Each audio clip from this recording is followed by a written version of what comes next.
degrading experiences that I have been through. Some of the checkpoints as they exist today, I'll tell you one of the ones I've been through the most. It is between Ramallah and Jerusalem. Ramallah is about maybe a 10-minute drive from Jerusalem. So you have these corrals that look like, if you looked at how they, sometimes herd animals through these pens, gates. So Palestinians are, you have to go through these turnstiles, a few of them. You go into these different lanes that are now established. You have to take off, it's almost like at the airport where you take off all your stuff and put it on a conveyor belt. And you have, they have about a few checkpoints like that. They have a few different ones. But then you have to go and show your ID to someone, a soldier that sits behind glass.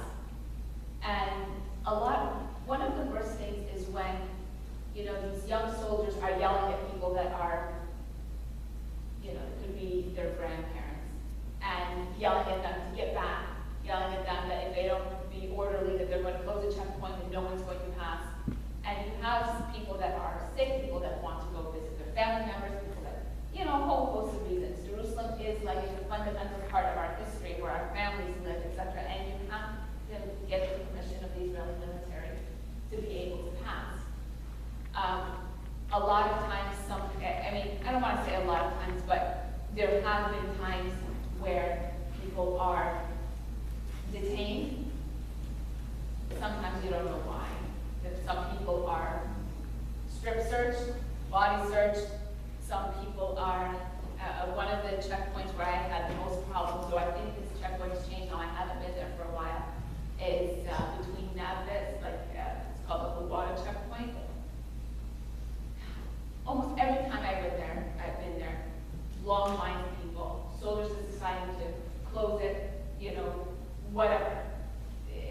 And you go, and sometimes you can pass in a few minutes, sometimes you don't know if it's going to be a few hours.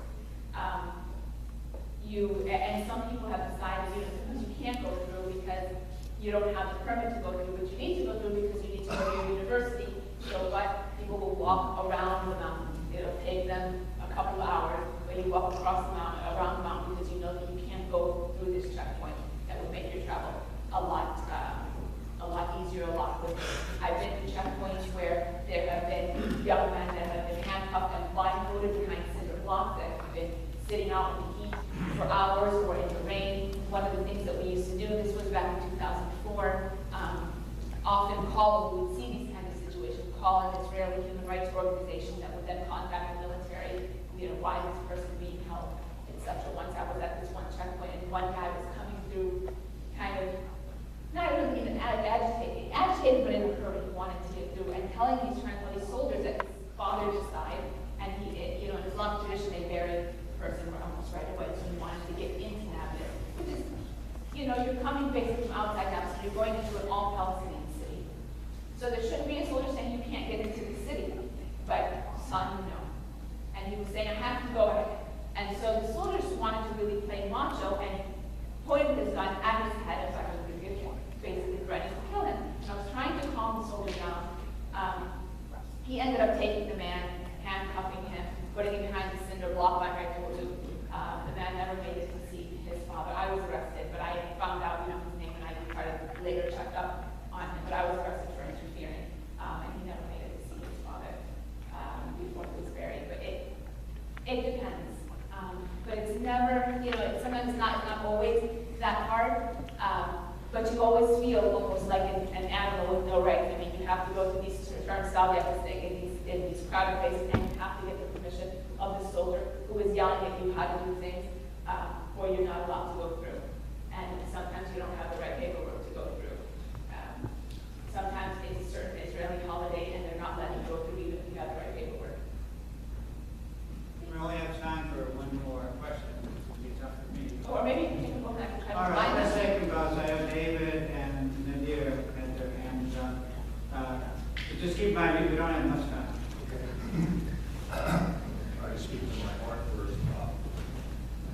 My heart is. Can you try to speak up a little bit? Yeah, okay, my heart's very broken when I hear what has happened to the Palestinian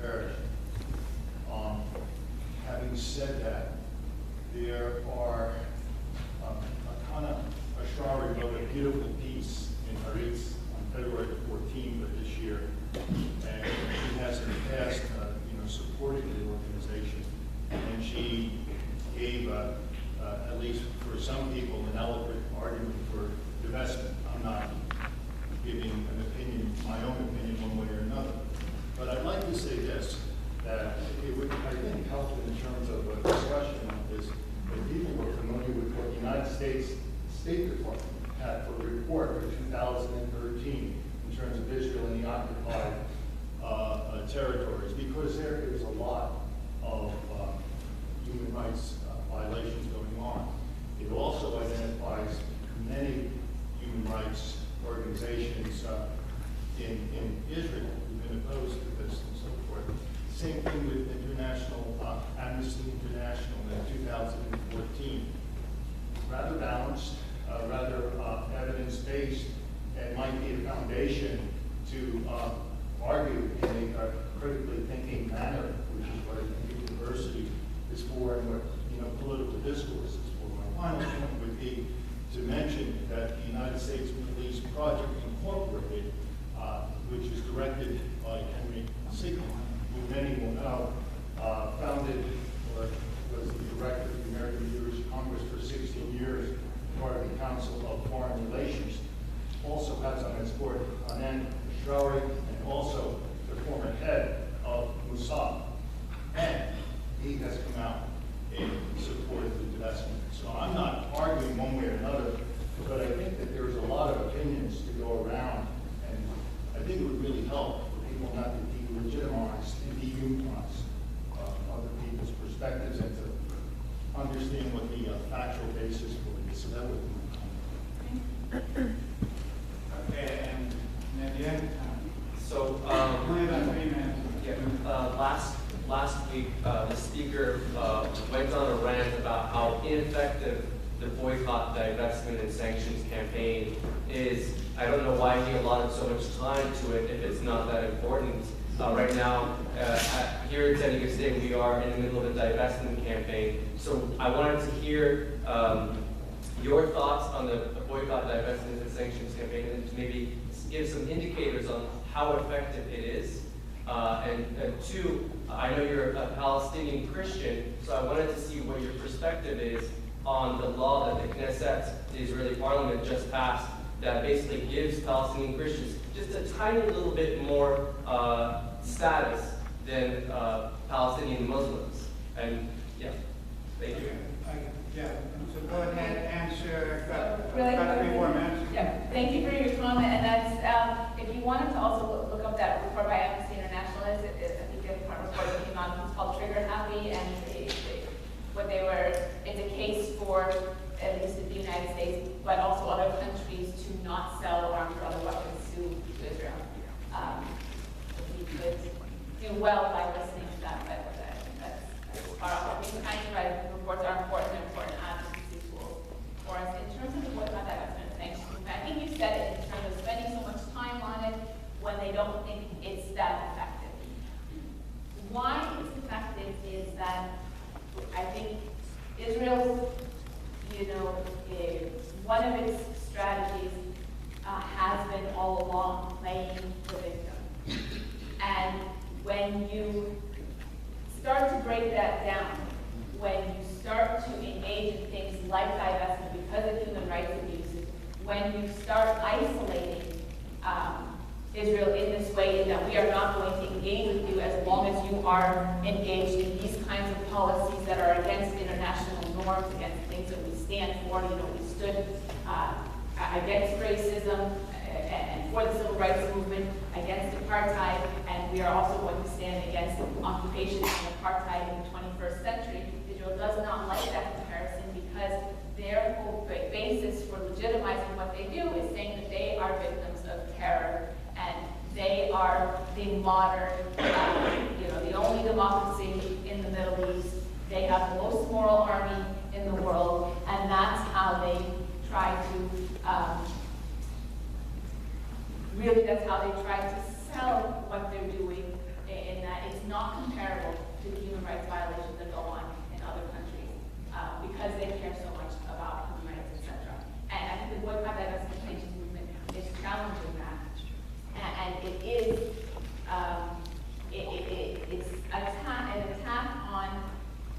the legitimacy of what they're doing. And when you start to break that down, and you break down some of the support that they have been getting all along for doing what they're doing. Unfortunately, there's still the United States and a lot of other countries support diplomatically, militarily, economically, etc. what Israel's doing, but the idea is the more that civil society knows and speaks up, the more that these campaigns proliferate, soon government won't be able to justify what they're doing, and that's what we're getting at, more people knowing, more civil society organizations, but it's gone past also civil society organizations. You've had a lot of unions already voting, and one of the biggest ones that has made waves in the United States is the American Studies Association. It's a couple months ago passed a resolution not to engage with Israeli academic institutions, and that's part of the academic boycott. And they've been getting a lot of backlash for that, but it's, again, it's attacking the legitimacy of the occupation which Israel has tried so hard to justify.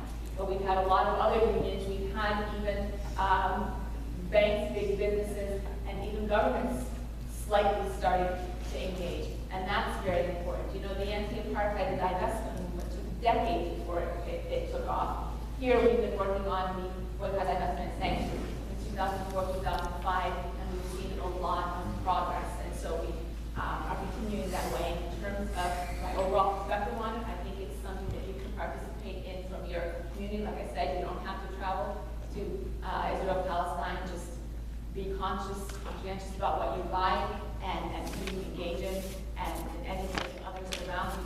This is the kind of people power and solidarity that is important and effective. I encourage people to look into it. You can look up BDSmovement.org to learn more about it. You asked the last question. I know there's a lot more to say about that, but because I'm in a hurry, last thing about being a Palestinian Christian and commenting on this law. Yes, the Israeli Knesset Parliament passed a law really to try to sow another division between Christians and Muslim Palestinians, which we don't see a division amongst us. I mean, are united in fighting for our human rights, and again, as I said, that's not dependent on religion, but Israel is constantly trying to not only sow division as far as religion is concerned. Anyway, the law that they passed basically is giving separate representation to Muslims and Palestinians in different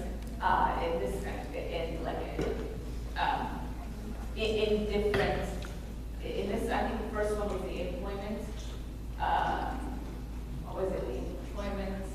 I forget exactly what it is, but it's a lot of separate representation. So it's a way to divide the Christian community, the Christian and the Palestinian community. But it's part of a tactic that has long been aimed at separating also the Palestinian citizens of Israel from Palestinians in the West Bank and Gaza, from Palestinian refugees, etc. And that's honestly where the term Israeli Arabs came from, Arab-Israeli, in that I can't feel Israeli. I mean, I have Israeli citizenship, but I can't feel Israeli when, and it was brought up where, you know, it was wrong for me to use the term third-class citizen.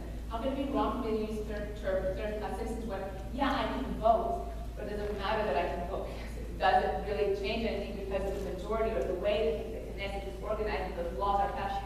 So my vote is not going to change the different racist laws that are passed that, again, discriminate against me, that I have to, a simple one because it touched my life, even though I was born and raised in the United States. My father was able to give me citizenship, but I couldn't give citizenship to my son unless he was born there. Because for Arabs, Palestinians, I can only pass citizenship down one generation. If you're Jewish, it doesn't matter because you have automatic citizenship. You can come from halfway across the world and never have known anyone in Israel, not having any kind of connection with the automatic citizenship if you go to Israel and say you're Jewish and you want to become Israeli. But I had to go and give birth to my son, and now because I'm pregnant again, I have to go again, and they don't let my husband in because they don't like his politics. And so we both went together. They arrested him at the airport. He was in prison for 2 days, and then he was deported, and I had to give birth to my son without Adam being there. But I wouldn't have had to do that if I was Jewish, because I could automatically my son anywhere to go and claim citizenship. Palestinians sitting in refugee camps right now can't go home, but you can come from anywhere around the world if you're Jewish and get automatic rights. So you can't say that I'm an equal citizen. You can call it what you want, but that's certainly not equality under the law. Okay.